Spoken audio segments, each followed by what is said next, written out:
Hi, I'm Sebastian Speer and I'm currently a postdoctoral researcher at the Princeton Neuroscience Institute, where I study how two brains predict each other during real-time conversations. Last year I completed my PhD at ERIM, where I focused on studying the neural mechanisms underlying moral decisions. And I'm very excited and very honored to receive this wonderful award today. My dissertation focused on the neural mechanisms underlying moral decisions. But why did I choose to study this topic? Well, every day we are faced with a conflict between the temptation to cheat for selfish gains and maintaining a positive self-image of ourselves as being a good person. Do we decide to cheat on an exam, or do we risk failing? It is quite obvious that not everyone solves these conflicts in the same way. The aim of my dissertation was to combine neuroimaging methods with behavioral experiments to investigate the neurocognitive underpinnings of individual differences in moral decision-making. Specifically, we used fMRI in EEG to investigate what happens in people's brains when they are tempted to cheat.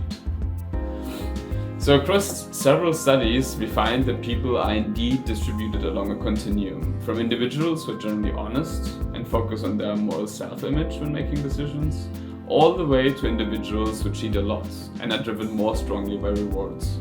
To maintain a justifiable balance between the two, cheaters must exert willpower to override their greedy tendencies to be honest, while honest people need to inhibit their honesty to occasionally profit from small lies. This is reflected in the brain, where we find that cognitive control areas are more strongly activated for cheaters when they are honest, whereas the same regions are more strongly activated when honest people cheat. So our results suggest that the effect of cognitive control in moral decisions depends on our moral default. This dissertation is the product of a long journey in which I've greatly benefited from many wonderful and inspiring people.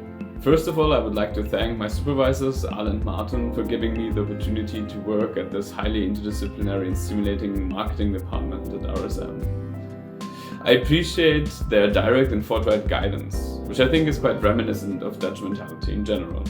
And I think this resulted in a highly efficient and productive collaboration.